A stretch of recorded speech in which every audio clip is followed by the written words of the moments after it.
Ni l'or, ni quoi que ce soit de peut apporter cela. Alléluia. Il n'y a que Jésus qui est capable de produire cela. Et mais quel que soit tout ce que l'on peut avoir sur cette terre, il y aura toujours un manque à lui. Il y aura toujours un vide. Le vide, c'est Jésus qui le prend. Oh, je veux dire à un homme et une femme, tu as fait le meilleur choix. Alléluia. Le meilleur choix que tu as fait, c'est de venir en ce lieu. Je t'assure que le roi des rois est parmi nous. Le roi des rois est parmi nous. Jésus est là en ce lieu. Ne regarde pas un homme, ne regarde pas une femme, ne regarde pas ceux qui a voulu de toi. Même si elle prie, même si elle crie, même si elle est bien aimée, tu es venu pour ton cas spécifique. Tu veux dire à la rencontre de ton Dieu. Tu veux dire à la rencontre de ton Seigneur. Et c'est pourquoi ce soir, sois fixé sur lui. Que tes regards soient fixés sur Jésus. Ce soir, bien aimé, sois vraiment prophétique. Sois spirituel ce soir. Ne résiste pas ce soir. Ne résiste pas. Si tu sens que l'Esprit te dit, pose tel acte. Ne dis pas pourquoi. Ne te pose pas la question. Laisse-toi seulement conduire. Alléluia. Oh, Jésus est merveilleux. Il est là en ce lieu. Et lorsqu'il vient en ce lieu, bien aimé, lorsque Jésus vient en un lieu, bien aimé, il y a toujours des signes. Il y a toujours des traces, il y a toujours quelque chose. Parce que lorsqu'il vient vers Dieu, il sait qu'il vient à la rencontre de son peuple. Alléluia. C'est un Père, c'est notre Père. Bien-aimé, il connaît ta vie mieux que toi-même. Bien-aimé, il connaît ce dont tu as réellement besoin. Parfois, il se peut que tu ouvres la bouche et que tu demandes des choses. Mais lorsque Dieu regarde, il se dit, mais ce n'est pas ce dont tu as réellement besoin, ma fille. C'est pas ce dont tu as réellement besoin, mon fils. Voici ce dont tu as réellement besoin. Et ce soir, le Seigneur a apporté pour ses enfants, chéris, que nous sommes, il a apporté des cadeaux. Oui, personne ne partira d'ici, personne ne finira ce séminaire tel qu'il est venu, ce n'est pas possible. Parce que ce n'est pas un homme qui a organisé ces moments. C'est l'Esprit de Dieu qui a organisé cette heure et ces moments. Et c'est l'Esprit de Dieu qui a disposé toutes choses. C'est parce que Dieu, voyant les temps actuels, voyant ce qui arrive, voyant ce qui se passe, voyant ce que le diable, le royaume des ténèbres, met en œuvre, afin de bloquer l'Église, de bloquer les enfants de Dieu, de leur empêcher, comme ça, d'entrer dans leur destin et d'être prêts pour le retour de Jésus. Jésus a permis que nous organisons ce temps. Alléluia. Que ton cœur soit disposé ce soir. Que ton cœur soit disposé. Que rien ne te distrait. Éternel Dieu de gloire, Papa, je me présente à toi ce soir. Père, que ma chair se taise. Mais que toi seul, cher Saint-Esprit de Dieu, tu puisses encore m'utiliser comme un simple instrument ce soir. Tu as dit à Moïse, ne crains rien. Car je serai avec toi, je t'enseignerai ce que tu auras à dire. Ce soir, Père, enseigne-moi ce que je dois dire. Car ton peuple n'est pas venu m'écouter ce soir. Ton peuple n'est pas venu à la rencontre d'un homme. Mais ils sont venus à ton invitation, Saint-Esprit. C'est pourquoi ce soir, Père, que ma chair se taise, que mon intelligence se taise, et que toi seul, Saint-Esprit, tu parles encore au travers de moi. Je te présente les cœurs ici présents. Seigneur, toi seul dispose chaque cœur. Avec ta parole qui sera libérée. Ta parole qui est vie. Ta parole qui est guérison. Ta parole qui est restauration. Ta parole qui est délivrance. Ta parole qui est élévation. Père, puisse pénétrer leur cœur. Et puisse produire en eux, Seigneur, des transformations terribles.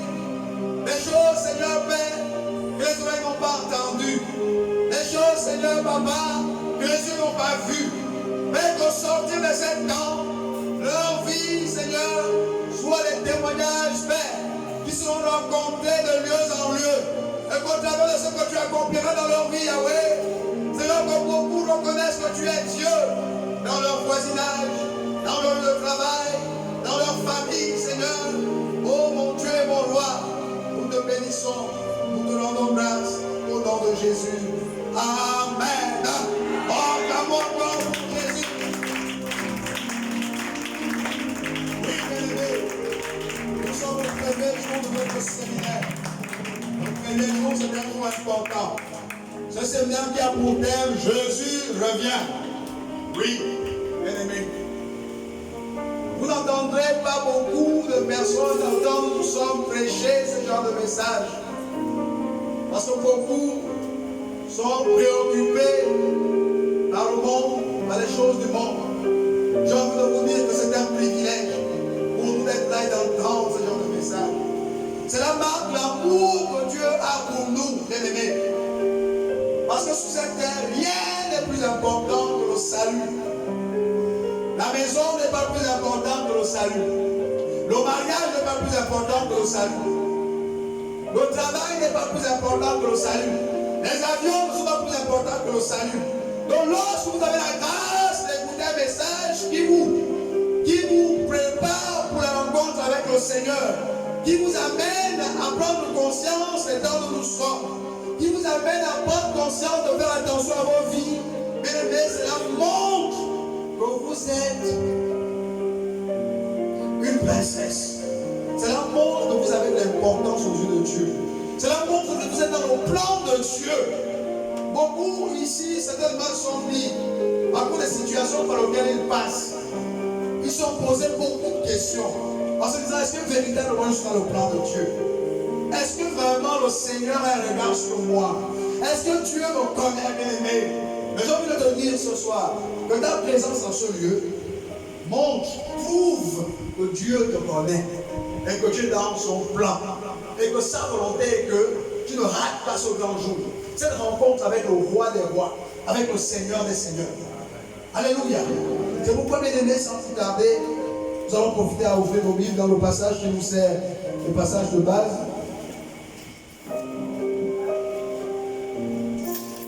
Nous allons ouvrir nos Bibles dans le livre de Luc, Luc chapitre 18, au verset 8. Nous allons laisser le temps à tout le monde. Nous sommes retrouver à la page quand nous sommes dans un séminaire. Et le séminaire a pour objectif de nourrir les enfants de Dieu, nourrir leur esprit. Car nous savons que les bébés usent beaucoup de l'ignorance qui détruit l'Église, détruit les enfants de Dieu. Luc chapitre 18, j'espère que tout le monde est à la page, chapitre 18 au verset 8. Je vais faire la lecture. Je lis la parole de Dieu dans le livre de Luc chapitre 18 au verset 8. Je vous le dis, il leur fera promptement justice. Mais quand le Fils de l'homme viendra, trouvera-t-il la foi sur la terre? Amen. Veuillez prendre place, s'il vous plaît, bien-aimés. Là, nous allons de lire véritablement un passage puissant. Et là, c'est le Maître lui-même. Yoshua Hamashiach, Jésus-Christ de Nazareth, le Tout-Puissant, qui là, dans ce dialogue avec les disciples, dans cet échange avec eux, en ce qui concerne les signes de la fin, va comme ça s'interroger. Voyons ce qui allait arriver à la fin des temps, parce que Dieu, Jésus est Dieu, il est omniscient, il sait tout, il est le début et la fin. Il voyait déjà ce qui allait arriver au temps de la fin. Et voyons ce qui allait arriver au temps de la fin. Connaissant l'homme, parce que c'est lui qui a créé l'homme. La Bible déclare que l'homme a été créé à l'image et la ressemblance de Dieu. Il n'y a personne qui connaît mieux l'homme que Dieu. C'est Dieu qui connaît l'homme. Dieu te connaît mieux que toi-même. S'il y a quelqu'un à qui il faut se fier, s'il y a quelqu'un à qui il faut faire confiance, c'est Jésus. Parce que Jésus te connaît mieux que toi-même. Jésus sait ce que tu peux supporter et ce que tu ne peux pas supporter. Jésus sait comment te préparer pour pouvoir faire face aux échéances à venir. Et voilà ce qui allait venir. Parce que Jésus savait qu'il allait revenir. Et que les temps qui allaient marquer son retour allait être des temps compliqués. Et c'est pour qu'il a posé cette question. Il dit, quand le Fils de l'homme viendra, en d'autres termes, il disait, quand je vais revenir, est-ce que je vais trouver la foi sur la terre? Est-ce que les chrétiens que nous sommes, est-ce que l'église, pas les murs, pas les bâtiments, pas les briques, non bien aimés, mais l'église vivante qui sont constituées des hommes et des femmes qui ont renoncé au monde, qui ont accepté le Seigneur Jésus comme Seigneur et Sauveur personnel dans leur vie, c'est à eux que Jésus s'adresse. Il dit que quand je vais revenir là, est-ce que mes enfants là, est-ce que ceux-là pour qui je suis mort, est-ce que ceux-là pour qui j'ai renoncé à ma royauté, est-ce que ceux-là pour qui j'ai accepté de tout quitter pour venir sur la terre là, est-ce qu'ils auront la foi? Parce que je vois les temps de la fin. Je sens que ce sont les temps durs. Oui, bien aimé. Jésus se pose cette question. Et lorsque je étais en train de méditer ce passage, le Saint-Esprit m'a mis à cœur de d'abord, dans un premier temps, d'expliquer le verbe revenir. Il a attiré mon attention sur ça. Jésus revient. Si on dit revenir, ça veut dire venir à nouveau. Ça veut dire revenir une deuxième de fois, une troisième de fois, une quatrième de fois. Le Saint-Esprit mettait à cœur, avant d'entrer de plein dans le message, de brièvement ici expliquer, parler que notre Seigneur est déjà venu sur cette terre où nous sommes. Parce que revenir veut dire venir à nouveau. Ça veut dire que Jésus est déjà venu ici. Et il est important que le peuple de Dieu comprenne quelles sont les motivations.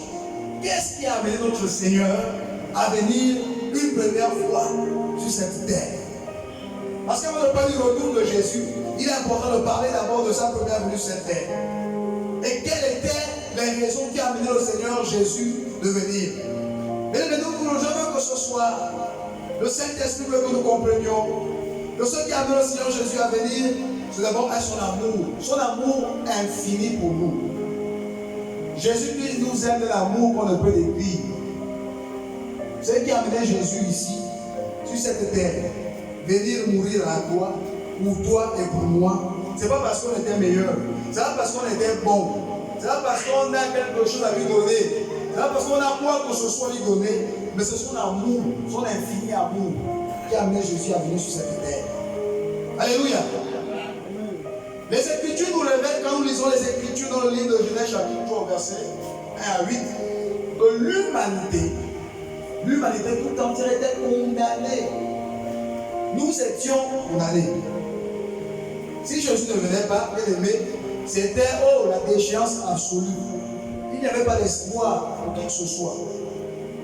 Donc Jésus, dans son amour, lui qui est Dieu, voyant cela, et connaissant les plans qu'il avait prévus au départ pour l'humanité, pour l'homme, quand il n'avait pas créé l'homme pour que l'homme finisse dans les temps de feu, quand il n'avait pas créé l'homme pour que l'homme finisse par vivre l'enfer, il va comme ça venir sur la terre. Parce que l'homme, le premier Adam, en qui nous étions tous, parce que toi et moi, même nos pères, nos ancêtres, nous étions tous dans Adam. Il faut le comprendre.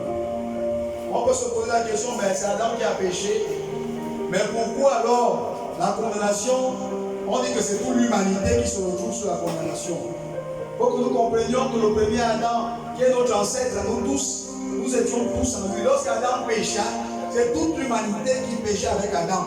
Parce que nous sommes tous sortis de ses reins. Alléluia.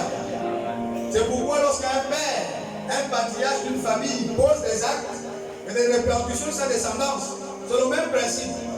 Le premier Adam, ce premier homme-là que Dieu créa, comme l'indique le livre de Genèse, va comme ça transgresser les lois que le Père lui avait données. Lui et celle que Dieu a mis à ses côtés, plongeant ainsi toute l'humanité, toi et moi, nos enfants, nos ancêtres, dans la condamnation. Et Dieu dans son amour va dire, je ne peux pas permettre ça. C'est comme ça que Jésus comme ça que Dieu quitte son trône, il se fait chair. Il vient sur terre par le canal de la Vierge Marie. Il arrive sur cette terre pour venir accomplir le plan qu'il avait établi avant la fondation du monde. Ce plan qui était de racheter l'humanité, de nous racheter, de nous éviter cette condamnation-là, de nous éviter cet état de feu, de nous éviter cette condamnation éternelle. Il vient sur la terre sans me demander, sans te demander, sans attendre quoi que ce soit dans nous. On ne lui a rien demandé. On ne lui a pas donné de l'argent. Il n'a pas attendu nos offrandes. Par son amour, il s'est levé et dit, je ne laisserai pas l'homme venir mourir. Je ne laisserai pas l'homme être condamné. Cet homme que j'ai créé à mon image et à ma ressemblance, je ne le laisserai pas finir. Alléluia. C'est la première raison qui amène le Seigneur Jésus à venir d'abord sur cette terre. Il est important que nous le comprenions. C'est pour te dire, mon frère, ma soeur, il n'y a personne qui t'aime plus que Jésus. Ça n'existe pas. Ton mari ne t'aime pas plus que Jésus. Ta femme ne t'aime pas plus que Jésus. Ta mère ne t'aime pas plus que Jésus. Ton père ne t'aime pas plus que Jésus. Parce que le sacrifice que Jésus a fait, aucun homme ne peut faire ça pour toi sur cette terre. Sur cette terre, Dieu est gratuit. L'homme général lui attend quelque chose en retour. Mais Jésus, quand on regarde les Écritures, il est venu sans qu'on ne demande rien. Son amour infini, incommensurable, sans intérêt, il vient sur la terre.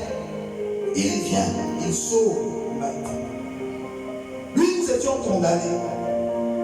Colossiens chapitre 2, au verset 14 à 15, nous dit que par le péché d'Adam, par le péché de Ève là, un acte qui portait les ordonnances qui nous condamnaient. Ça veut dire quoi? C'est un acte, c'est comme un papier juridique. Ça veut dire que, quand le tribunal décide ou bien lorsque vous allez à un tribunal, on vous condamne, il y a un papier là qui est rédigé là. C'est ce papier là qui donne l'ordre. Quel qu'on soit d'où vous êtes, de vous arrêter, de vous mettre en prison, ça vous condamne, ça vous prive de tous vos droits. Ça veut dire que toute l'humanité, comme Paul explique dans le Colossiens, on était condamnés. Et c'est pourquoi Colossiens nous explique que lorsque Jésus vient, il a prouvé à la croix l'acte qui portait les ordonnances qui nous condamnaient.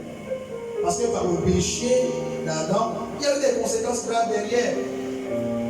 Et sur le plan spirituel, nous étions condamnés. Ça veut dire que quel qu'on soit l'endroit où on pouvait aller sur cette terre, il n'y avait pas un endroit où tout le monde pouvait aller se cacher. Parce que cet acte-là, c'est un acte spirituel. Ce n'est pas un acte physique, c'est un acte spirituel. Qui dit spirituel dit qu'il est au-dessus du physique. Et il a le pouvoir sur tout l'étendue de la terre. Il vient sur la terre, il pousse au acte. La Bible dit il a prouvé à la croix, là qui portait l'ordonnance qui nous condamnait. Il a livré en spectacle les dominations et les principautés. Parce que ce qu'il faut comprendre par la suite, bien aimé, le péché d'Adam et Ève a donné le droit à Satan, au roi des ténèbres, de nous toucher, de nous atteindre.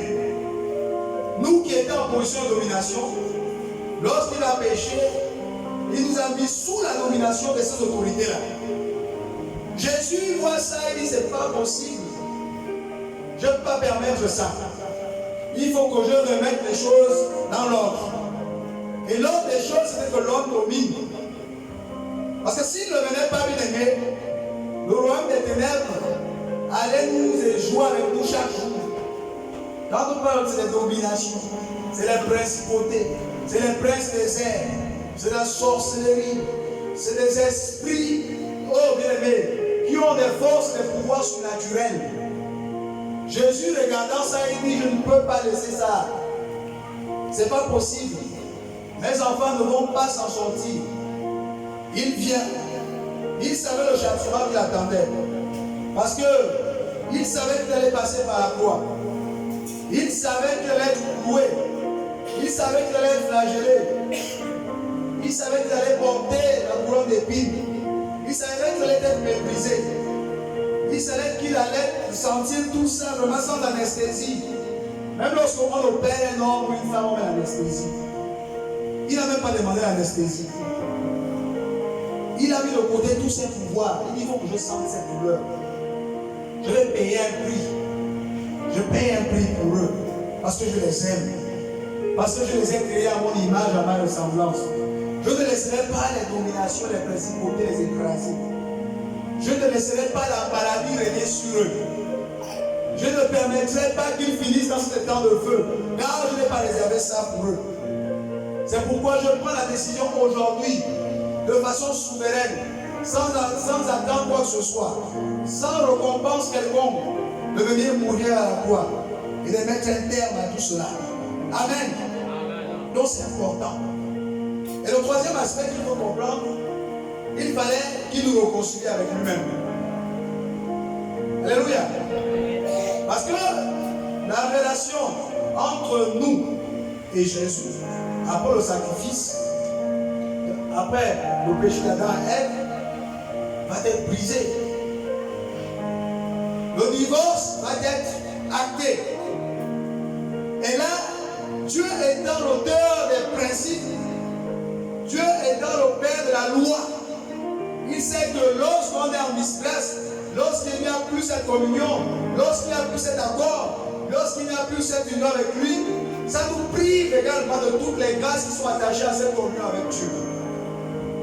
Et il savait qu'une telle offense, il n'y a qu'un sang pur qui est capable de pouvoir réconcilier l'humanité avec lui-même. Et ce sang pur, ce n'est que son sang. Sans la réconciliation, il n'est pas possible de devenir fils de Dieu. On ne serait pas appelé fils de Dieu aujourd'hui. Il fallait qu'il vienne pour nous réconcilier avec lui-même dans sa mort à la croix. Donc vous voyez, toi et moi avons déconné. Il ne t'a pas dit comme tu as déconné, je paye le prix. Non. Dans le monde aujourd'hui, si tu me fais du tort, je vais essayer de toi le pardon. Mais il est Dieu. Son amour est tellement grand. Ses voies sont tellement au-dessus des nôtres. Que bien que c'est l'homme qui déconne, mais c'est lui qui paye le prix pour le construire l'homme avec lui-même. Alléluia. Acclamons ce grand Dieu. Quel est ce Dieu, bien-aimé? Nous déconnons. Il crée Éden. Il met tout dans Éden. Il fournit à l'homme ce qu'il doit manger. Il met à sa disposition des fleuves qui doivent arroser les plantes.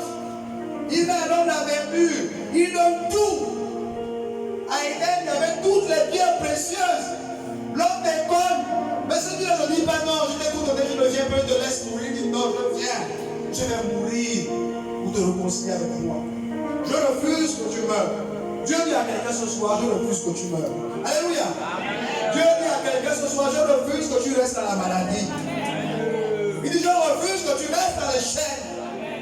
Je refuse cela. Et c'est ça qu'il a dit à Adam. Et c'est qu'il a humanité, et c'est ce qu'il nous a dit. Il dit, je refuse. Je t'aime trop. Je t'aime tellement. C'est pourquoi dès le commencement, sans que tu me demandes, je t'ai créé un espace paradisiaque où tu ne manquais de rien. Un espace qui te permettait de t'épanouir, de grandir, de vivre. De ne pas connaître le travail, de ne pas connaître la souffrance, de ne pas connaître l'effort.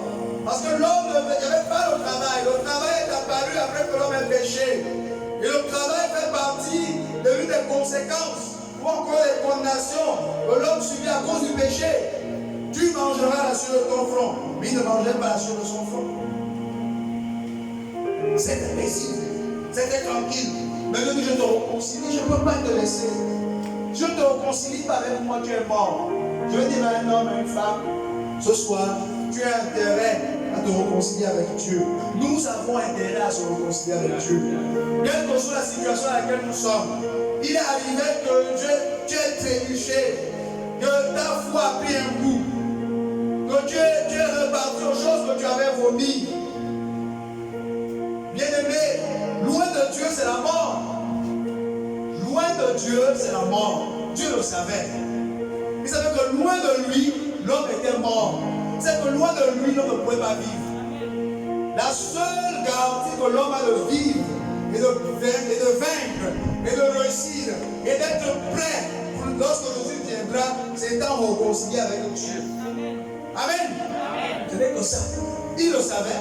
C'est pourquoi la réconciliation avec lui fut l'une des raisons pour laquelle il est venu la première fois sur la terre. Nous réconcilier avec lui par sa mort à la croix. Amen. C'est pourquoi Jean 19, 30 dit, lorsqu'il finit cette mission, il dit tout est accompli. Jean chapitre 19 au verset 30. Il dit tout est accompli. Lorsqu'on est au passage nous dit, quand Jésus prit le vinaigre, il dit tout est accompli. En baissant la tête, il donne l'esprit. C'était sa mission. Il avait fini la mission. C'était ça, venir comme ça reconstruire l'humanité avec lui-même, par son sacrifice à la croix. En ne demandant rien du tout, mais simplement étant motivé par son amour infini pour l'homme. Alléluia. Amen. Quel que soit ce que tu as fait, quel que soit ce dans quoi tu te trouves, bien-aimé, ne regarde pas les hommes, ne regarde pas ce que les hommes pensent, lui disent, ce n'est pas ce qui importe. Il faut se réconcilier avec Dieu. La réconciliation avec Jésus, c'est une chose capitale. Si le Seigneur a renoncé à toi, c'était venu souffrir, parce qu'il veut nous réconcilier, ça veut dire que c'est une importance capitale. Tout chrétien, chaque jour, doit s'examiner, se poser cette question: est-ce que ma relation avec Dieu est encore au beau fixe? C'est-à-dire que c'est une question quotidienne. Ce n'est pas une affaire de ton mari, ce n'est pas une affaire de tes enfants, ce n'est pas une affaire de mari et femme, non. C'est une question personnelle. Donc tout chrétien doit se poser quand il se réveille le matin: est-ce que ma relation avec Dieu est encore au beau fixe? Parce que j'ai été enseigné, je suis conscient que loin de Dieu, je suis mort. Que loin de Dieu, je n'ai pas de chance. Il n'est pas possible que je survive à ce vent, aux attaques de l'ennemi. Il n'est pas possible que j'hérite le ciel si je suis loin de Jésus. Ce n'est que dans sa présence, dans la présence de Dieu. Et la présence de Dieu dont il est question ici, c'est cette communion, cette intimité avec lui. Quand tu es dans l'intimité avec Dieu au beau fixe, quand tu as communion avec Dieu au beau fixe, tu es dans sa présence. Sa présence ne force pas quitter la maison et venir rester ici. Il est possible d'être en tout temps dans la présence de Dieu. Celui qui a une communion, qui a une intimité avec Dieu, il est tout le temps dans la présence de Dieu. Alléluia.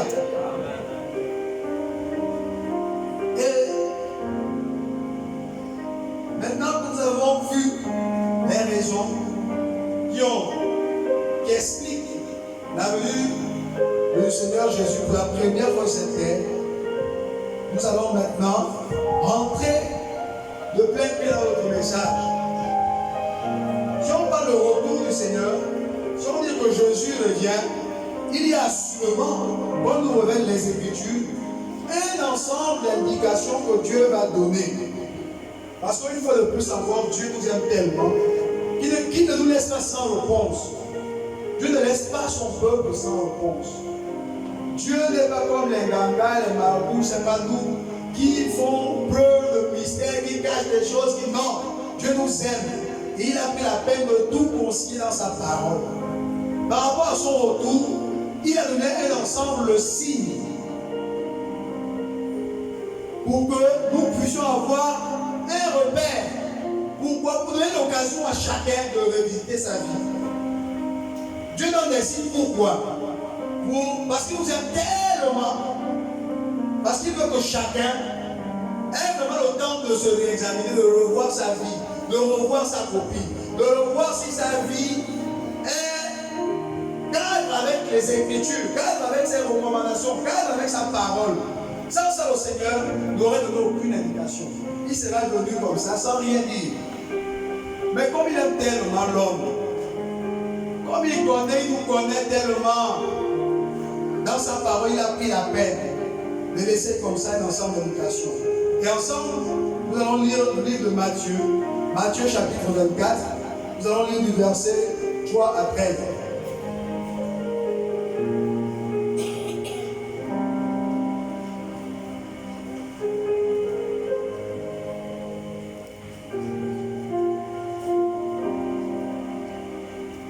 Je lis la parole dans le livre de Matthieu, chapitre 24. Je vais lire du verset 3 au verset 13. Il s'assit sur la montagne des Oliviers. Et les disciples vinrent en particulier lui faire cette question. Dis-nous, quand cela arrivera-t-il? Et quel sera le signe de ton avènement et de la fin du monde? Jésus leur répondit, prenez garde que personne ne vous séduise, car plusieurs viendront sous mon nom, disant c'est moi qui suis le Christ. Ils séduiront beaucoup de gens. Vous entendrez parler de guerre, de plus de guerre. Gardez-vous d'être troublés, car il faut que ces choses arrivent. Mais ce ne sera pas encore la fin. Une nation se lèvera contre une nation, un royaume contre un royaume. Il y aura divers lieux de famine et des tremblements de terre. Tout cela ne sera que le commencement des douleurs. Alors on vous livrera au tourment et l'on vous fera mourir. Et vous serez haïs de toutes les nations à cause de mon nom. Alors aussi plusieurs succomberont. Ils se trahiront, se haïront les uns les autres. Plusieurs faux prophètes se lèveront. Ils séduiront beaucoup de gens. Et parce que l'iniquité se sera accrue, la charité du plus grand nombre se refroidira. Mais celui qui persévérera jusqu'à la fin sera sauvé. Amen. Amen. Notre Seigneur, dans son amour et sous les interrogations, les disciples, les apôtres vont le charger de questions. Ils vont voir le Père en parler des temps, des signes qui avaient annoncé la fin. Ils vont dire non, on ne va pas s'arrêter là. Ils avaient une soif. Oui, bien-aimés, ils avaient une soif. Et en Christ, il faut avoir la soif. Alléluia. Avec Dieu, il faut avoir la soif. Ce sont ceux qui ont soif que Dieu révèle le mystère. Si tu as un plan de Dieu que tu n'as pas soif, tu n'auras pas de révélation. Ils avaient soif. Il a dit quelque chose. Et ils étaient attentifs, pas distraits. En ce temps de la fin, bien aimé, il faut être comme le disciple. Pas de distraction. Être focalisé et avoir soif. Ils avaient soif. Ils étaient attentifs. Ils n'étaient pas distraits. Il dit, tu as parlé de quelque chose. Mais comment allons-nous savoir? Parce que nous savons que tu vas partir. Mais comment allons-nous savoir que là, ce sont les signes? Et là, le Seigneur, il aime ça. Quand Dieu trouve des gens qui ont soif, il aime ça. Il vient, il s'approche davantage d'eux, il leur révèle les mystères cachés. Ce n'est pas tous les gens de cette époque-là qui ont entendu ces choses. Les disciples n'étaient pas les seuls là autour. Mais eux, ils avaient soif. Ils étaient focalisés sur Jésus. C'est pourquoi ils ont reçu des révélations.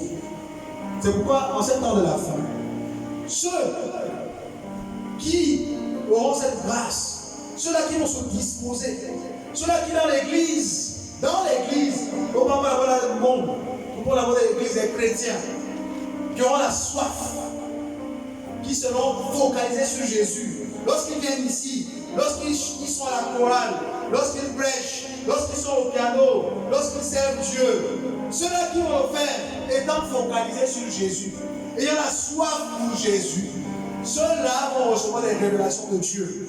Ceux-là, Dieu va les affiner, les préparer pour son retour. C'est cette catégorie d'hommes-là qui seront prêts pour le retour du Seigneur. Alléluia. Là, on parle des disciples, on ne parle pas des gens qui sont en dehors. On parle des chrétiens.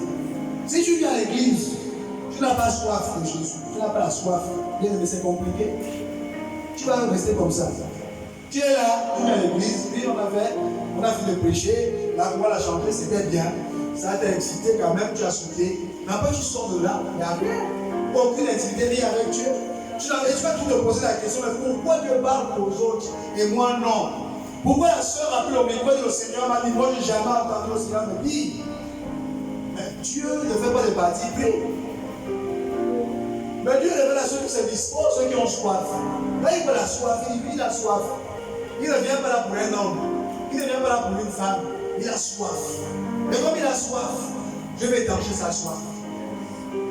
Et il commence à te remplir. Et voilà, là, ils avaient soif.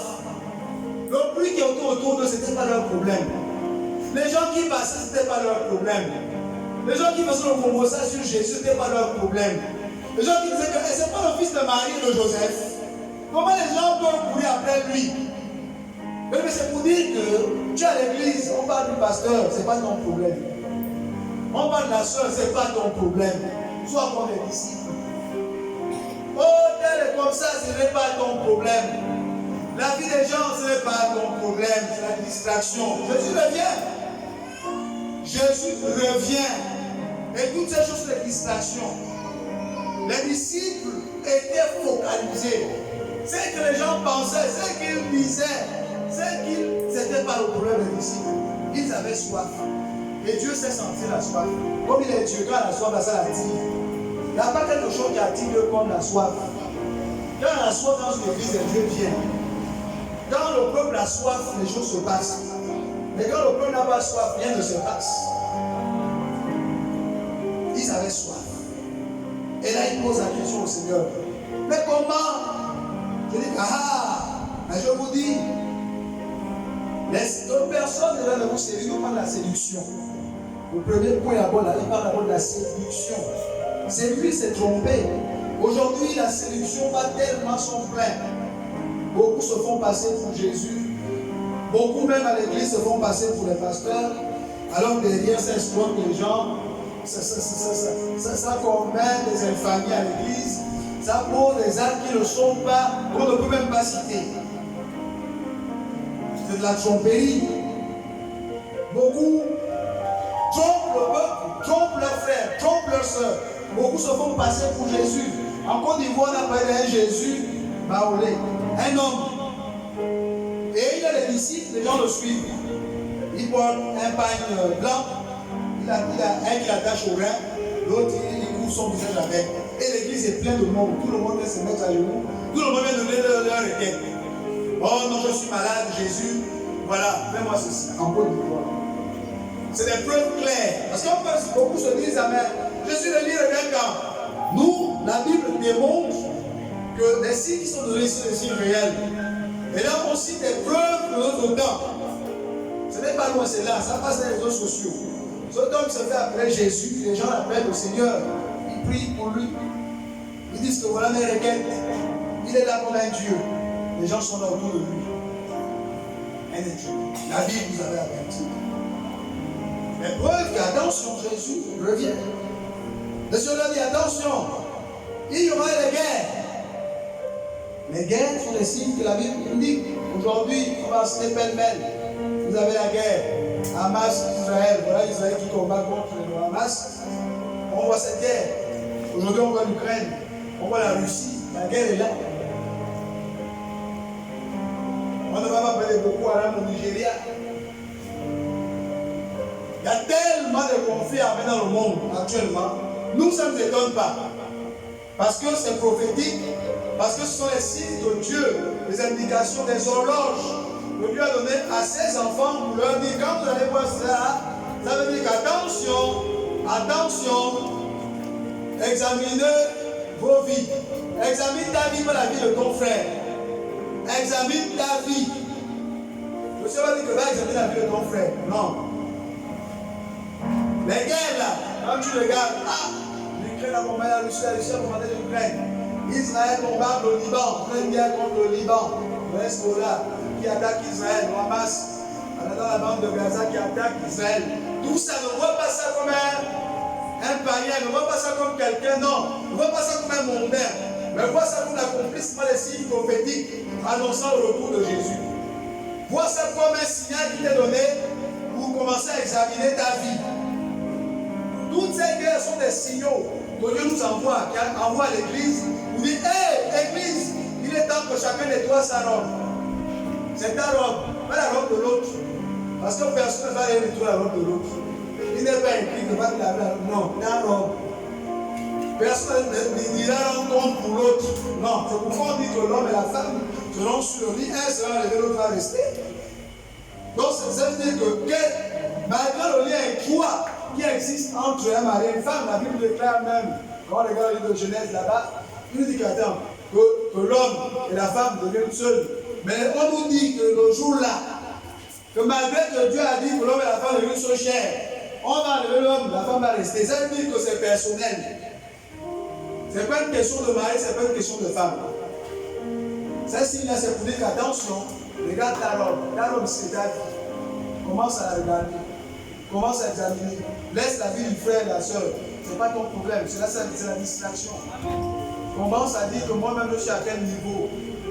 Je suis à quel niveau avec Dieu. Par rapport à telle ou telle chose. Est-ce que ma vie est en accord? Mets-toi devant le miroir de la parole. La parole est un miroir. Tu te mets devant le miroir de la parole et tu regardes ta vie. Elle te révélera ta vie. Et tu verras si tu es en accord avec Dieu. Et tu commenceras à travailler avec le Seigneur. Il est temps actuellement où chacun travaille avec le Saint-Esprit. Saint-Esprit, aide-moi. Saint-Esprit, aide-moi à laisser le mensonge. Saint-Esprit, aide-moi à laisser le vol. Saint-Esprit, j'ai les pensées d'adultère. Saint-Esprit, j'ai les pensées de masturbation qui m'assaillent. Saint-Esprit, j'ai les pensées de fornication. Saint-Esprit, quand je regarde la soeur, je sens les désirs qui ne sont pas bons. Aide-moi, Saint-Esprit. C'est ce temps-là où nous sommes. C'est que tu es vrai avec Dieu. Tu es là avec le Saint-Esprit que tu as reçu de nouvelle naissance. Qui est venu, par lequel Dieu t'a scellé. Et là, tu parles avec lui. Tu communiques avec le Saint-Esprit. Aide-moi. Je ne suis pas parfait. Je ne suis pas tout saint. J'ai des insuffisances, Saint-Esprit. Aide-moi. La colère est dans mon cœur. Tu viens prendre une église sans tâche, ni rien de semblable. Mais moi je suis dans la colère. Aide-moi, Saint-Esprit. C'est ce temps-là. Les gars que vous voyez là, les séductions là, c'est un signal que Dieu t'envoie pour dire c'est le temps de faire ça. Il dit les familles. Elle nous parle des familles. Les familles sont ainsi. Oh, les gens veulent le faire. Je vois les gens parlent d'Éthiopie. Oh, il est comme un Éthiopien pour dire que la personne est maigre qui ne mange pas. Mais toi, le chrétien, attention, on ne voit pas ça comme le païen. Lui, c'est un sujet de moquerie.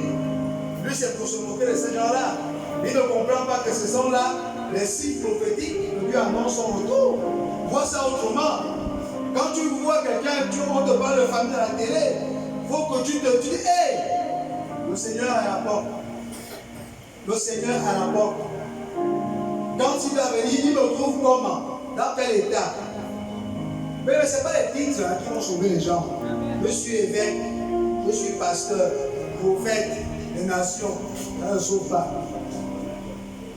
Si je suis un prophète fornicateur, disqualifié, bien que je t'évite des prophéties du matin jusqu'au soir, ça ne sauvera personne. Moi, je suis un grand prédicateur, je suis un grand chanteur. Quand je chante, les gens tombent, le peuple se réjouit, les pluies. Mais Dieu dit, maman, il faut que ta vie soit conforme. Ta vie doit être conforme. Le titre ne va pas sauver quelqu'un. Donc ça ne sert à rien de gonfler les épaules, je suis le grand prophète. Tu marches là. Ça c'est zéro aux yeux de Dieu. Je suis le grand archibishop, je suis la grande chambre. Mais seul Dieu est grand. Nous ne sommes pas grands. Seul Dieu est grand. Alléluia.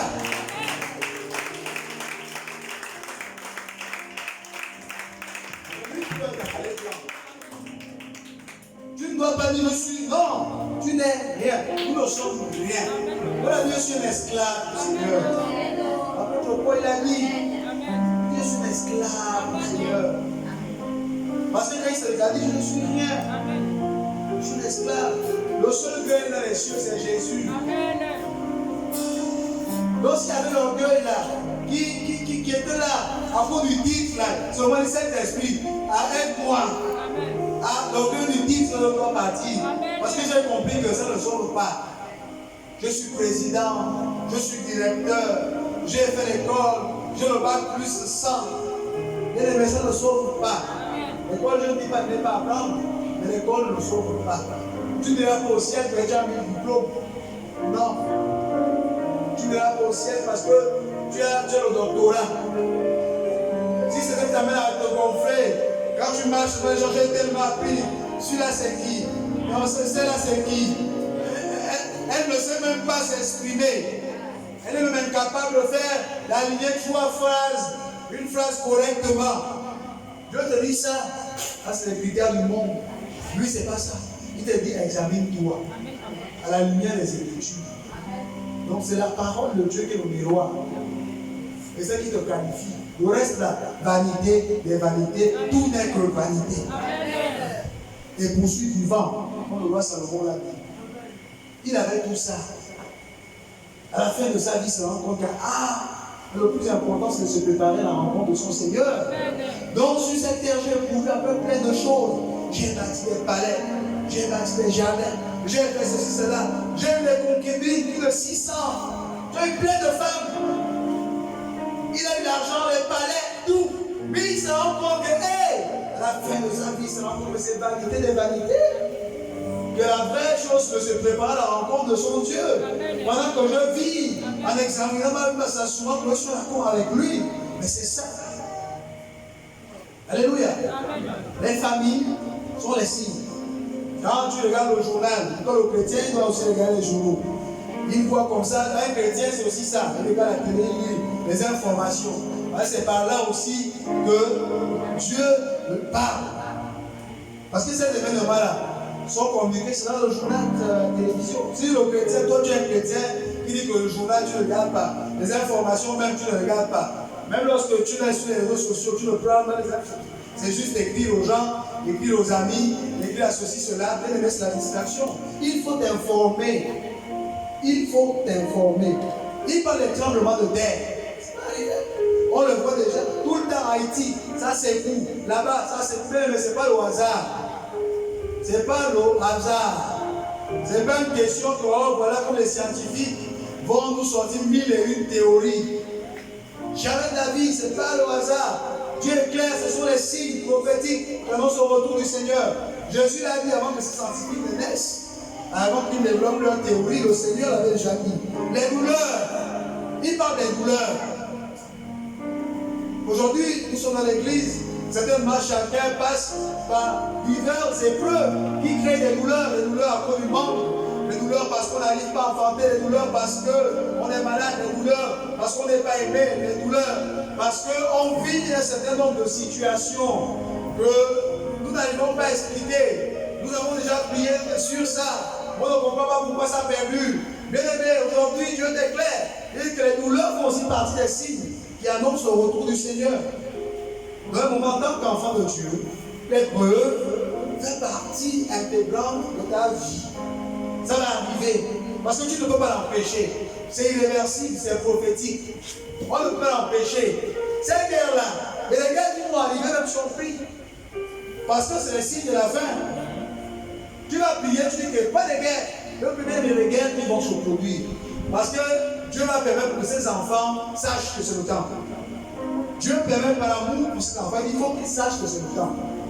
Parce que je leur avais déjà dit que quand vous allez voir ça, ça veut dire que je reviens. Et Dieu va te faire que ça se produise. La mort des chrétiens. On va vous persécuter, on tue les gens en Chine, en Irak, beaucoup prient, on veut mettre la bombe. Et si on est bien, on a l'église. Si on était en Irak, on est un pays, quelqu'un vient comme ça, il doit dire Jésus, il vient mettre la bombe. Il y a des chrétiens qui payent leur, ils savent comment ils viennent piller. Ils savent que là-bas, les gens n'aiment pas l'église, on n'aime pas les chrétiens, puis ils viennent se réunir. Ils disent que nous, on va prier Dieu. Nous, on va prier Jésus. Il y a des gens, leur famille, les ont chassés, reniés à cause de Jésus. Dans les pays arabes, là, je connais, on m'a raconté l'histoire d'une jeune fille et ses parents ont chassé. Son frère a voulu l'agresser, le père a voulu la tuer même. Il y a une même que le père a tué parce qu'il a appris qu'elle est devenue chrétienne. Son père l'a tué, pour lui c'était un déshonneur. Mais quand on voit ça, ce sont les signes. On n'a pas habité. Ce sont les signes clairs. Et que le Seigneur Jésus, il est là. Il est à la porte. La croix se met la haine contre les chrétiens. Parfois on se dit que les gens me haïnt sans raison. On ne m'aime pas dans ma famille. On ne m'aime pas par-ci par-là. Je ne sais pas ce que je fais aux gens. Pourtant je m'efforce à faire du bien. Pourtant je m'efforce à aider les gens. Pourtant je m'efforce à assister les gens. Mais en retour c'est du mépris, en retour c'est la haine. Oui bien aimé, ce sont les signes. Tu seras haï. On va te haïr encore et encore. Parce que ce sont les signes. Continue à faire le bien même si en retour c'est la haine qu'on te donne. Parce que c'est par là que tu prouves que tu es un fils de Dieu. Je suis mal dit, si vous ne savez que ceux qui vous saluent, en quoi êtes-vous fils de Dieu? Si vous n'aimez que ceux qui vous aiment, en quoi êtes-vous fils de Dieu? En ce temps de la fin, les fils de Dieu se démarquent. Par l'amour qu'ils manifestent vis-à-vis de leurs ennemis, vis-à-vis de ceux qui les haïssent. C'est comme ça que les enfants de Dieu se démarquent actuellement. Pas forcément pour le nombre de voitures qu'ils ont. Non. Pas pour le nombre de titres. Pas par les titres, c'est par l'amour. Manifestation de l'amour. Et le vrai amour se manifeste lorsqu'on attend rien en retour. Même parfois lorsqu'en retour, c'est la haine et le mépris qu'on nous donne. Mais on continue à aimer. Parce que quoi, on veut ressembler à notre Père qui est Jésus. Parce qu'on se prépare à son retour. Parce qu'on sait qu'il est à la porte. Parce qu'on veut qu'il nous trouve prêts. Parce qu'on veut, c'est notre époux. On veut lui plaire. On veut que lorsque notre époux vient pour la nuit de noces, qu'il nous trouve bien dans une belle robe. La belle robe ici, c'est la vie. La robe ici, c'est la vie. La robe blanche, c'est la vie de la personne. Lorsqu'il dit ta robe, elle doit être blanche, ça veut dire que ta vie doit être conforme aux Écritures. Il faut que lorsque le Seigneur Jésus vient, il te donne ta belle robe. Tu es toute revêtue d'une belle robe qui est aussi d'une vie pure. D'une vie qui est en accord avec les Écritures. Et là, il va s'empresser de te prendre dans ses bras. C'est cette épouse-là qu'il veut. Toi et moi sommes l'épouse de Jésus. Il veut que nous revêtions cette belle robe blanche, qui est symbole de pureté et de sainteté. Amen. C'est ce qu'il attend. L'accroissement de l'iniquité, le péché, l'abomination, va apporter à un niveau pas possible. On va entendre des choses qu'on entend aujourd'hui, on se pose des questions, mais oui, c'est la vérité, Jésus revient. Comment il a pu faire ça? Comment il a pu faire ça? Lui, l'iniquité va accroître, lui, même au milieu de l'église.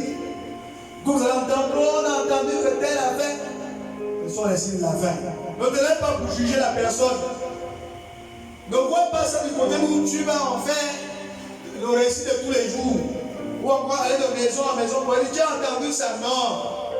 Dieu veut que toi, pour toi, cette iniquité qui a été commise dans la salle quelconque dans le monde, que pour toi ce soit une alerte, pas un sujet de Congossa.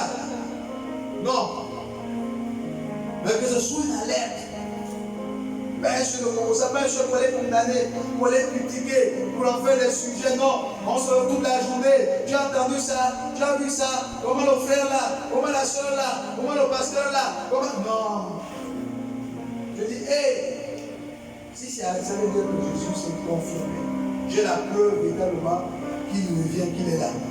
Il parle de la diminution de l'amour pour Dieu. Aujourd'hui, bien aimé, l'amour pour Dieu a diminué. On est passé à l'amour des titres, des positions, même dans la maison de Dieu. La position, le titre, il faut que ce mot. On parle des grands pasteurs, le meilleur pasteur, le meilleur prédicateur, la meilleure ceci. Ça n'existe pas dans la maison de Dieu. Ça, c'est des choses qui viennent du monde, me dit polluer et qui amènent la division dans l'église, qui amènent des problèmes dans l'église et qui tuent l'esprit. Meilleur pasteur, meilleur chante, meilleur ceci. Du coup, il n'y a plus d'amour pour Dieu. La personne qui vient là au micro, la vie ne vient pas parce qu'il aime Dieu. Je dois crier pour que les gens sentent que c'est moi. On doit sentir que je suis la chance de l'Éternel. Moi, j'ai l'onction. Moi, je m'amuse dans ma soeur quand je parle au micro. Je te dis que le sol tremble. Le plafond, là, ça bouge. Mais où est la place de Jésus? Jésus est où dans ça? Mais Jésus n'est plus là. Il regarde, il dit, mais c'est pas pour moi que vous faites ça. Jésus dit, je me retire. C'est pourquoi on voit les cultes fans sans rien. Vous allez dans un culte, vous sentez, il n'y a rien. C'est pas, même parfois dans les assemblées, il y a tout le matériel. Hein. Ils ont tout le matériel professionnel, mais il n'y a pas d'esprit. Tu écoutes, tu vois le micro, non, un micro vraiment professionnel. Une batterie électrique. Et tout, mais il n'y a rien. On tape pas, il n'y a rien.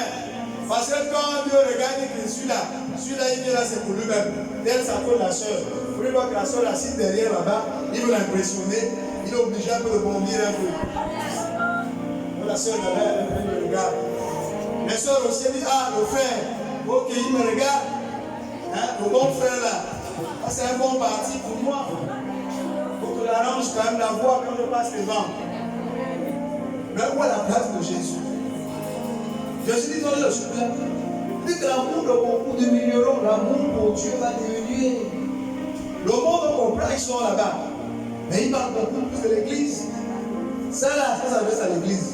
Dieu sait que le monde n'aime pas. Dieu est sur les choses du monde. Pourquoi il va dire que l'amour va diminuer là-bas? Vous êtes quelqu'un qui vit sa vie quand le monde dit que l'amour de Dieu n'est pas dedans. Il s'adresse à l'église. Il dit que dans l'église là, je vous dis que beaucoup là, l'onction se manifeste, tout ça. Quand tu fous le cœur, il n'y a plus l'amour de Dieu. Mais quand il perd, oui, ça prophétise d'aujourd'hui jusqu'à demain. Même ce que Dieu n'a pas dit, ça prophétise. Même ce que le Saint-Esprit ne connaît pas, on balance. Pourquoi? Parce qu'il faut que je dois être vu. Après, je passe dans les médias, je fais des conférences par-ci, par-là. On doit me voir. Mais non, j'aime ce cantique qui dit nous voulons voir Jésus. On ne veut pas voir l'homme, on veut voir Jésus. Et il y a peu à peu. Les églises où on met Jésus en avant là, les deviennent très rares. On est beaucoup dans le culte de l'homme, le culte de la personnalité, où les gens sont en train de louer, adorer les hommes et adorer Dieu. On adore Dieu, c'est les hommes. Mais les gens, Dieu, c'est son pasteur qui est Dieu, pour lui. Jésus me va aussi, même ils ont pas va faire ça. Même c'est le contrôle que Dieu va les faire. C'est lui Dieu. Et là, ça pose un problème sérieux. Le culte de l'homme. Et cela se voit par le type d'enseignements qui sont donnés et qui renforcent cette croyance dans les cœurs des croyants. Et c'est ça la séduction. On enseigne les gens à aimer l'homme, à adorer l'homme, à placer, à amener l'homme à venir prendre la place de Dieu dans les cœurs. Et ça, c'est dangereux, ce sont les signes de la fin. C'est Jésus qui doit être mis en avant. Lorsque tu prêches, c'est Jésus qui doit être mis en avant. Tu ne dois pas te présenter. Lorsque tu chantes ici, c'est Jésus que tu mets devant. Toi-même, tu dis, je suis rien, Seigneur, c'est toi. Je chante pour ta gloire. Tu chantes pour la gloire de Dieu, tu ne chantes pas pour ta gloire. Tu n'es pas une artiste du monde. C'est dans le monde là-bas, qui veut chanter pour eux. Toi, tu ne chantes pas pour toi. C'est pour lui le ressuscité. Celui qui a tout laissé pour moi. Je ne suis rien, lui l'est tout. C'est lui que j'élève dans mes choses. Les gens, je t'élève. Quand Dieu voit ça, bien aimé, mais pourquoi il ne va pas descendre? Pourquoi il ne va pas déployer sa gloire? Pourquoi il ne va pas opérer? Pourquoi il ne va pas t'amener une autre dimension? Une fois que Jésus perd sa place dans ton cœur, une fois que Jésus met dans ton adoration et ta louange, bien aimé, si c'est plus lui qui est au centre, lui se retire, te laisse, toi-même tu fais toi-même. Ce que tu fais là, c'est plus pour lui, c'est pour vous-même. Vous faites vos réunions, oh le culte a commencé, ça c'est vous-même qui venez. Là le Seigneur, il est plein là. Il s'est retiré depuis. Vous êtes là en train de crier, Dieu s'est retiré depuis, que moi je ne suis pas, je ne me vois pas. Quand je regarde les cœurs là, je vois c'est moi, c'est moi, c'est moi, c'est moi, et moi je suis où? Dieu se retire, il enlève son corps. Et c'est pourquoi beaucoup de cultes, il n'y a rien ne se passe. Il faut ramener les cœurs à Jésus. Jésus revient. Il faut que les cœurs reviennent au Seigneur. Donc, bien aimé, face à tous ces événements-là qui ont été cités là, bien aimé, le Seigneur, par son esprit, pouvait quand même me donner quelques clés, quelques éléments dont l'Église, en ce temps de la fin, a besoin pour véritablement être prêt. Mais pas pour que l'Église ne soit pas balayée dans ce vent qui souffle. Quand nous regardons l'histoire dans Matthieu chapitre 25, verset 1 à 13, le Seigneur peut nous mettre à cœur l'histoire des vierges. Et là, on va dire que là, on avait 10 vierges. 10 vierges. Le Saint-Esprit me dit, on dit 10 vierges. Ça veut dire que tout cela avait en commun pour la virginité. Tous étaient vierges. Ça veut dire que ce sont les chrétiens. La virginité est le symbole issu du premier type, la sanctification de principe. Lorsque tu acceptes le Seigneur Jésus dans ta vie comme Seigneur et Sauveur, automatiquement tu es justifié. Ce type de sanctification, on appelle la sanctification de principe. Ça veut dire qu'automatiquement tu es justifié, tu es pur. Donc les 10 vierges avaient en commun ce type de sanctification, qui est la sanctification qu'on obtient en acceptant Jésus. Ça, tout le monde, tu es là, tu es venu, ma Seigneur, j'accepte comme Seigneur et Sauveur. Ok. Ça, automatiquement, le sacrifice de Jésus, le sang de Jésus qui a pris la croix, coule sur ta vie. Devant Dieu, tu es purifié. Tu pars en nouveauté de vie. Mais ça ne suffit pas. Le Saint-Esprit regarde encore le groupe de vierges. On parle de cette vierge sage. Sage. Et lorsqu'on les regarde, on regarde cette vierge-là. Et là, cette vierge, elle nous enseigne quelque chose. L'attitude des vierges sages nous enseigne qu'il ne suffit pas tout simplement d'avoir accepté le Seigneur Jésus comme Seigneur et Sauveur. Non, ça ne suffit pas de venir à l'église. Oui, bien aimé, ça ne suffit pas de chanter à l'église. Ça ne suffit pas de prêcher. Ça ne suffit pas d'être au piano à l'église. Ça ne suffit pas d'aller à l'évangélisation. L'image de cette vierge sage ici nous enseigne cela. Il dit qu'après, il y a un autre qui a payé, il y a d'autres efforts qu'il faut fournir. On dit qu'elle s'attelait chaque jour. Elle veillait à ce qu'elle transportait avec elle l'huile, afin que l'huile ne manque pas dans leur langue. Donc, elle, lui, elle était tous vierges. Elle avait tous joui de cette sanctification, qui est la sanctification initiale. Mais après, il y avait un autre type de sanctification dont elle avait besoin. C'est la sanctification quotidienne. Quotidienne. Et les saintes vierges sages, ici, leur vie, leurs actions, ne sont que l'explication de cette sanctification-là qui est capitale. Et normalement, qui prépare l'église, qui l'appelle au retour du Seigneur. Ce sont ceux qui vont se sanctifier quotidiennement. Ce sont ceux-là que Jésus m'avait dit en fait.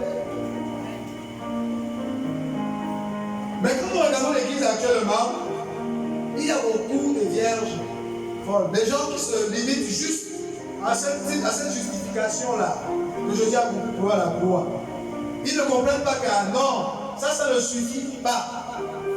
Il faut la sanctification quotidienne. Et c'est ça que nous enseigne la vie des saintes vierges sages. Elles étaient avec les autres.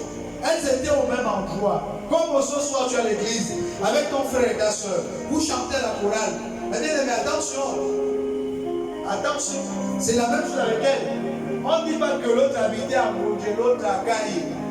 On ne dit pas que quelqu'un de différent, on dit que 8 vierges étaient là ensemble. C'est l'église. Ça, c'est l'image de l'église. Et Dieu dit dans cet homme d'affaires, il y a deux catégories de chrétiens. Il y a des chrétiens qui, une fois ils ont accepté Jésus, et ils ne payent plus le prix chaque jour. Ils ne veillent plus sur leur vie. Ils ont cessé de veiller sur leur vie. Ils sont contents de venir à l'église, de chanter, de prêcher, d'être à la chorale, de faire tout ce qu'il faut, même d'aller à l'évangélisation. Mais ils ne veillent plus à s'assurer que l'huile ne manque pas. Elles veillaient transporter ça partout. Ça veut dire que c'était des personnes, quel que soit où elles se trouvaient, elles veillaient sur leur vie, au travail, à la maison, à l'école, dans son foyer, partout. Ce qu'on dit, elles transportaient. Ça veut dire que où que tu ailles, tu veilles sur ta vie. Où que tu ailles, tu marches conforme au principe de Dieu. C'est ce que symbolisait la vie de ces saintes vierges sages qui étaient chrétiennes. Les autres aussi étaient chrétiennes. Les saintes vierges folles étaient chrétiennes, mais elles n'étaient pas qualifiées. Elles n'étaient pas qualifiées. C'est pourquoi lorsque les coups arrivent, c'est là où elles se disent, mais comment je vais faire? Donne-moi un peu ton huile. L'autre dit, mais je ne peux pas te donner ça, ma soeur. Ça ne se donne même pas. Ça ne se donne pas. Je paye mon prix. Comment tu vas prendre mes efforts? Je me sanctifie, c'est un prix que je paye. Comment je vais me demander ma sanctification? Je décide de ne pas voler. Je décide de souffrir, de mourir de faim, entendre la possibilité, je suis une femme, d'aller m'exposer ou donner mon corps à quelqu'un, mais je ne le fais pas. C'est un prix que je paye, je vais le prendre. Tu dis, donne-moi. On ne peut pas te donner ça. C'est quelque chose qui ne se donne pas. C'est pourquoi là, il dit, les autres ont dit non, c'est plus enseigné qu'au fait, c'est quelque chose qu'on ne donne pas. C'est quelque chose que chacun lui-même acquiert par le sacrifice qu'il paye chaque jour. C'est pourquoi elle ne pouvait pas le donner. Ça ne se paye pas. Ça ne se donne pas. Oh, donne-moi, Jésus est déjà là. Il faut que moi aussi je parte. Ah. Vous et moi, on est dans la même église. Vous, toi et moi, on est dans la chorale. Toi, tu as dit, ma soeur, tu sais, nous sommes encore sur la terre. Et c'est pas facile, Dieu comprend. Dieu même sait que j'ai faim. Donc si on m'avait un peu, c'est pas c'est l'abus qui est mauvais. Après on essaie de se donner une bonne conscience. L'autre dit, ah, je vais aller dormir avec la faim. Parce que je mets ma confiance dans le Seigneur. Je sais qu'il fera. Si le Père ne vient pas ce soir, ça veut dire le matin. Mais il est fidèle, il donne toujours. Et cette parole-là, je la mets dans mon cœur. C'est ça qui me sert d'appui. Elle est le support de l'homme, mais Dieu donne le pain. Elle se conserve plus. Lorsque je dis à Dieu, elle est qualifiée. Quand elle dit je ne peux pas parce que, ah, ma soeur, tu sais, à mon âge là, je suis une jeune fille. Je ne peux pas rester comme ça. Il faut que j'essaie un peu de vivre. Mais non. Donc la vie de ces filles-là nous font comprendre, bien aimés, et que la sanctification quotidienne est ce qui te qualifie. La sanctification quotidienne est ce qui te qualifie, qui te rend prêt. C'est-à-dire que tu veilles chaque jour sur ta vie. Tu veilles chaque jour sur ta vie. Et c'est que Philippiens 4, chapitre 8 au verset 9, l'apôtre Paul essaie d'expliquer aux chrétiens de Philippe. Et au reste, frère, que tout ce qui est vrai, que tout ce qui est honorable, que tout ce qui est pur, que tout ce qui est digne d'approbation soit l'objet de vos pensées. Paul leur disait que mon frère, le travail là, c'est personnel. Même moi, Paul, je paye un prix. Ce n'est pas parce que je suis apôtre que je suis exempté. L'apostolat ne me met pas de côté. Au contraire même, Dieu sera plus dur avec moi. Au contraire même, pour moi, c'est pire. Parce que je suis apôtre. Mais mon titre là, ne veut pas que Dieu dise que toi, mets-toi à côté, c'est faux. Il dit que tout ce qui est, donc c'est un travail de peut-être penser. Il dit que tout ce qui est pur, que tout ce qui est vrai. Moi, je sais que ce n'est pas facile. Lorsque tu marches chaque jour, le nombre de pensées qui te remplissent. À lui, tu es un jeune homme, tu vois la soeur qui passe habillée avec un jean serré. Tu vois le nombre de pensées qui t'assaillent. Mon frère, mais il dit quoi? Il dit que mon frère, c'est un combat. Tu dois te battre à dire que toi, penser la sort. Pour que tout ce qui est pur soit l'objet de mes pensées. Pourquoi c'est facile? Non, il dit que c'est ça, la sanctification quotidienne. C'est une guerre des pensées. C'est là. Parce que tout c'est là pour la pensée. Tout commence dans la pensée. Si quelqu'un doit tuer, c'est dans la pensée. Si quelqu'un doit commettre l'adultère, c'est dans la pensée. La fornication, c'est dans la pensée. Tout ce que vous voulez, c'est là. D'abord. Donc, Paul leur dit, mes frères, en réalité, Christ vient pour une église pure. Mais je vais vous donner les clés. Je vais vous donner les éléments qui vont vous aider à être prêt lorsqu'il viendra. Gagner la bataille de la pensée. Assurez-vous que tout ce qui est pur, tout ce qui est vrai, tout ce qui est honorable, tout ce qui est soit l'objet de vos pensées. Je ne vois pas ce qui va venir nous attaquer. Si tout ce qui est pur dans ta pensée, honorable, vrai, comment la pensée de telle chose déjà rentrer? Elle ne pourra pas rentrer. On leur dit qu'attention, c'est d'abord ça. L'une des clés, tout ce qui est pur, vrai, honorable, digne d'approbation, doit être l'objet de ta pensée.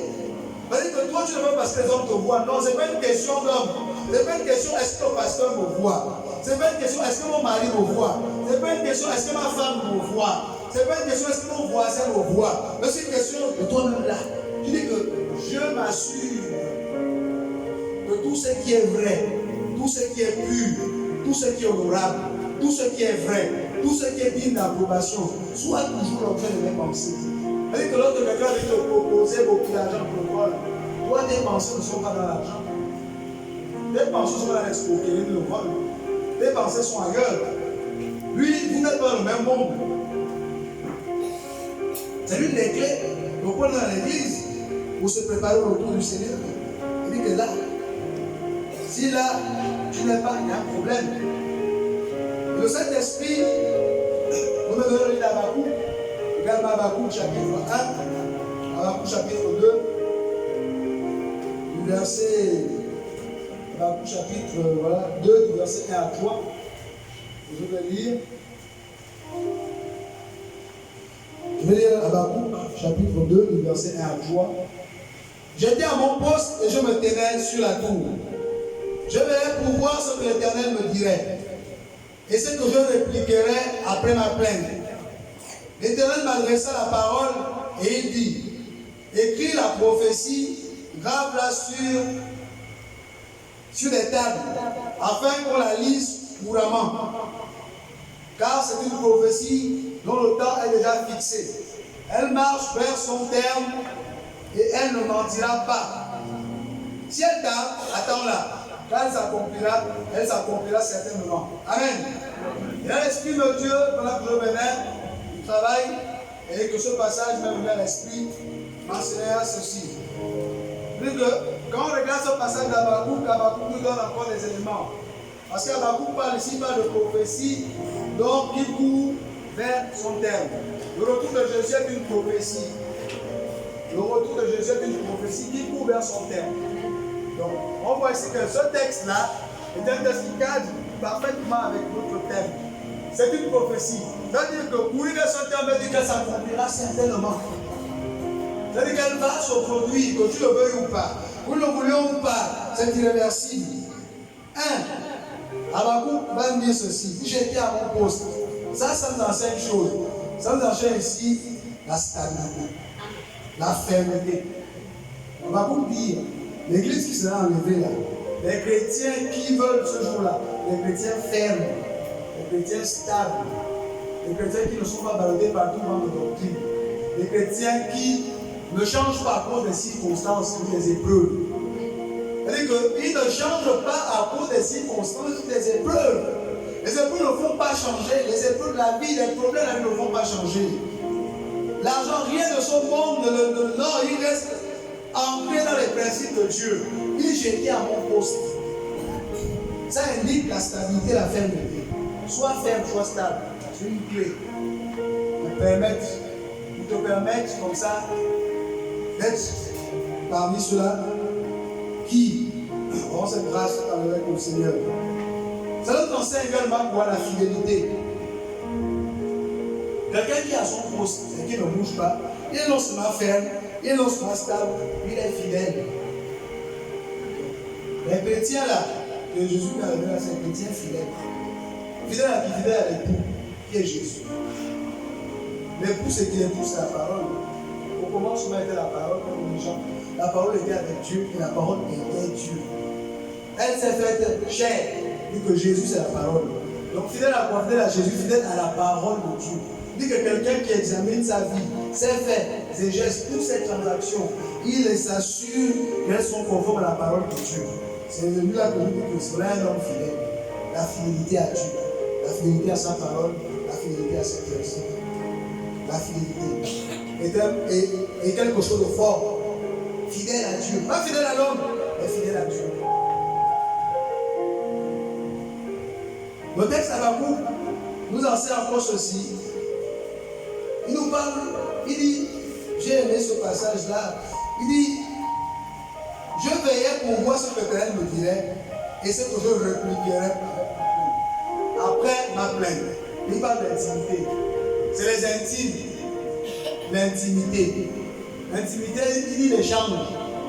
Je veillais, j'attendais ce qu'il me dirait et ce que je répliquerais après ma plainte. C'est ce qu'il parle avec Dieu. Il dit que tous les jours on est comme ça. Habakkuk dit que c'est l'intimité. Les intimes. Un intime, c'est quelqu'un qui est avec son Dieu, qui échange. Il t'assoit au Saint-Esprit, il regarde un peu. Voici tel ou tel problème. Après tu attends. Lui aussi te répond. Lui m'a fait, j'ai compris. Voici, fais comme ça, comme ça, comme ça. Et c'est qu'Habakkuk dit là. Habakkuk nous décrit une conversation de l'Esprit de Dieu à un croyant. Chaque jour. Il dit que c'est les croyants là qui. Parce que pourquoi cette conversation est importante? Pourquoi cette activité est importante? Parce qu'elle te permet de ne pas te laisser distraire par ce qui se passe autour de toi. Parce qu'elle te permet de ne pas te laisser influencer par le vent qui souffle. Parce que tu es pris dans ta discussion avec Dieu. Tu es pris dans ta discussion avec celui que tu aimes plus que tout. Vous savez, lorsqu'une femme ou un homme aime une femme plus que toi, il est fou amoureux. Il est concentré. Il est là. Quand il discute, il ne veut même pas que tu le déranges. Il va te chasser à la limite. Tu fais quoi? Non, sors d'abord. Laisse-le d'abord me raconter là. Va. Parce qu'il ne veut pas. Je suis en train de parler là. Avec mon amoureux, mon amoureuse. Habakkuk, il était fou de Jésus. Il avait une intimité profonde avec Jésus. Il parlait, le Seigneur le répondait. l'intimité. Habakkuk nous dit l'intimité, oui, la prière. Mais cette intimité-là, elle se manifeste par quoi? L'intimité, comment s'exprime-t-elle? L'intimité avec Dieu s'exprime par la prière. Pas une prière, pas un monologue. Un monologue, c'est que je parle seul. Je parle. Il n'y a rien en retour. Non. Habakkuk dit que c'est le dialogue. Je parle, j'arrête, j'attendais et je répliquais. Ça veut dire que je parle, j'attends, il me parle. L'intimité. Une prière dynamique. Une prière qui produit la révélation. Une prière par laquelle Dieu t'oriente.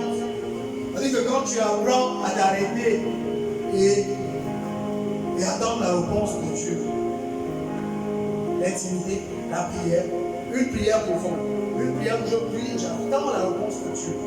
Je prie, je m'attends à ce qu'il me parle parce que je suis conscient qu'il est vivant. Si tu es conscient que Dieu est vivant, que le Saint-Esprit de Dieu vit en toi, tu devrais le considérer comme il est vivant, c'est un être vivant.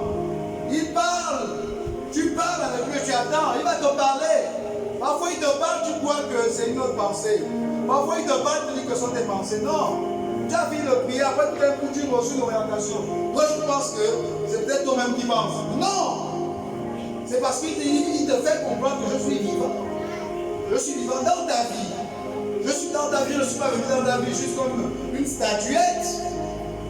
Un objet inanimé. Mais non, je suis vivant, je suis venu pour dialoguer avec toi, pour parler avec toi, pour t'enseigner toutes choses, pour te rappeler toutes choses, pour te conduire dans toute la vérité.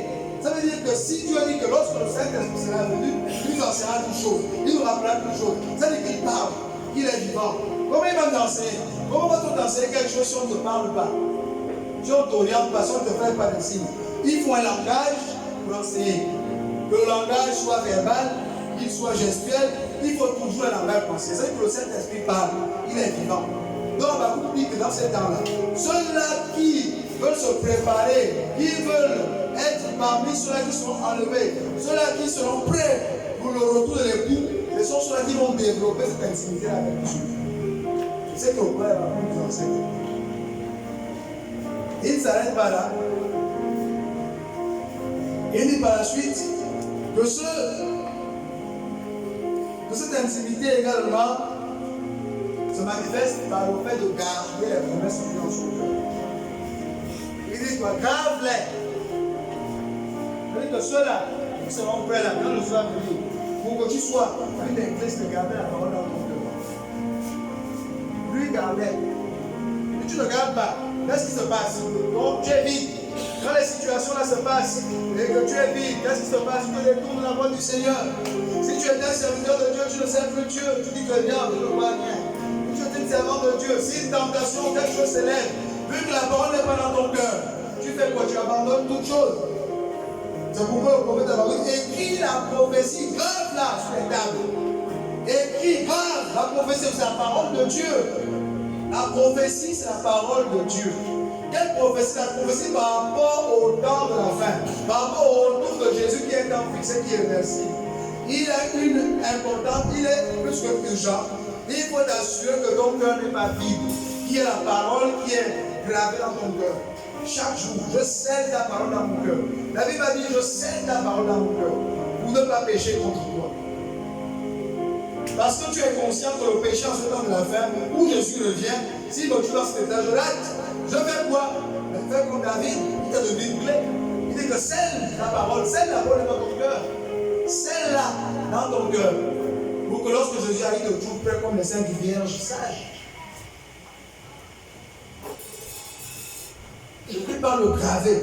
Et David dit, je scelle ta parole dans mon cœur afin de ne pas pécher contre toi. Donc, cet temps de la fin bien-aimée, l'intimité avec le Seigneur est également retenue par cette méditation. Méditation, ne pas la lecture.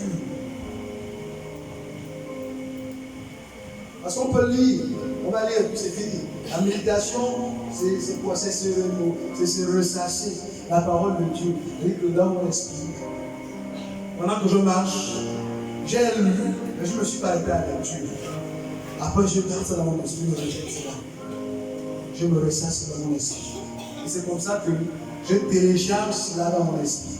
C'est un téléchargement de la parole par la répétition. Pendant que je suis en train de marcher, pendant que je travaille, pendant que je suis en train de travailler, et que cette parole que j'ai lue le matin, je suis en train de me le faire tourner en boucle dans mon esprit. C'est pendant ce temps-là que cette parole se télécharge en moi et qu'elle s'installe dans mon cœur. Tu as lu le matin, l'Éternel est mon berger, je ne manquerai de rien. Et là, tu arrives dans une situation où tes enfants n'ont rien à manger. Tes enfants n'ont pas de quoi aller à l'école. Et il y a des pensées qui viennent et qui te disent, ah, Dieu ne te connaît pas. Va faire ceci, cela, tu ne connais pas. Et là, tout d'un coup, puisque tu as téléchargé la parole dans ton cœur, dans ton esprit, ça fait l'Éternel est mon berger.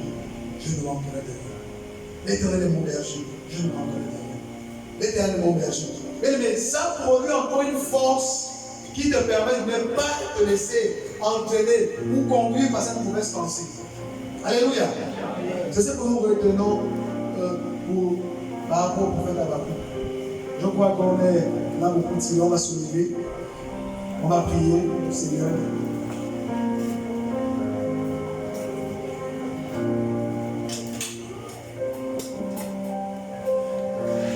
Nous allons faire cette prière à Dieu avant de remettre au micro l'officiant. On dit au Seigneur.